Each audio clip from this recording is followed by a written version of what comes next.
నిన్న రాత్రి తాండూరు పట్టణం నుంచి వికారాబాద్కు వెళ్ళే రహదారిలో ఈ రాజీవ్ కాలనీ దాటిన తర్వాత రోడ్డు పైన ఒక జంతువు యొక్క ముఖం, దాని యొక్క తల ఉందని చెప్పి సమాచారం వచ్చినారు.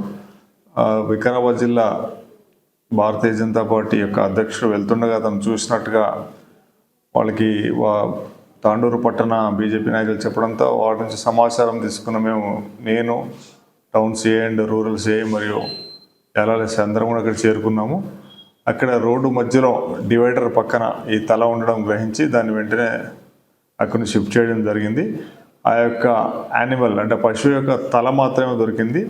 అది కొంతమంది వ్యక్తులు చెప్తున్నట్టుగా అది ఫ్రెష్గా లేదు. అది 2 days బ్యాక్, అంటే అది శనివారం రోజు బక్రీద్ రోజు కట్ చేసి ఉండొచ్చు. ఆ యొక్క తలకి ఎట్లాంటి రక్తపు మరకలు కానీ ఛాయలు కానీ జారికలు కానీ లేవు. పూర్తిగా ఆరిపోయి ఎండిపోయిన స్థితిలో ఉంది. అయితే అది ఆవుదా ఎద్దుదా అనే విషయం ఇంకా నిర్ధారించలేదు. అలాంటి నిర్ధారణ అనేది మనం స్వయంగా కళ్ళతో చూసి చెప్పలేము. అది అందుకని దాన్ని ఎక్స్పర్ట్కి పంపించడం జరుగుతుంది. హైదరాబాద్ చెంగిచెర్లో ఉన్న సెంట్రల్ మీట్ రీసెర్చ్ ఇన్స్టిట్యూట్కి దాని యొక్క పంపడం జరుగుతుంది. వాళ్ళు చెప్పిన తర్వాతనే అది ఆవుదా అనే విషయం నిర్ధారణకు వస్తుంది. ఒకవేళ ఆవుది అయితే అది కట్ చేసింది ఎవరు అనే దాని విషయాన్ని మీద విచారణ జరిపి చర్య తీసుకుంటాము. అట్లాగే ఆ చుట్టుపక్కల ఉన్న సీసీ కెమెరాలు కూడా వెరిఫై చేయడం జరుగుతుంది. బక్రీద్ పండుగ సందర్భంగా కట్ చేసిన ఈ పశువు యొక్క తలని అక్కడికి ఎలా వచ్చిందనే విషయం కూడా మేము విచారణ చేస్తున్నాము.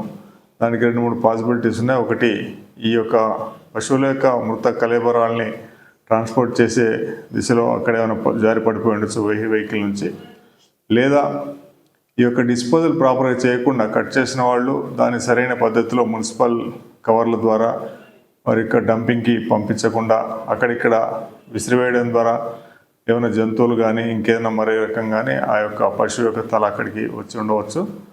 అయితే ఈరోజు నిన్న డే టైంలో ఎక్కడ కనపడలేదు. రాత్రి 11 గంటల తర్వాతనే కనపడింది. ఒకవేళ మిస్చీఫ్ చేయడానికి కనుక ఏమైనా ప్రయత్నించినట్టయితే అది గ్రహించి అది వారిపై చర్యలు తీసుకోవడం జరుగుతుంది. దీంట్లో ప్రస్తుతం ఇంకా అది ఆవుది అన్న నిర్ధారణకి మనం చెప్పలేం కాబట్టి సైంటిఫిక్ ఎక్స్పర్ట్ యొక్క రిపోర్ట్ వచ్చిన తర్వాత మాత్రమే అది ఆవుది అయితే దాని ప్రకారం చట్ట ప్రకారం చర్యలు తీసుకోవడం జరుగుతుంది.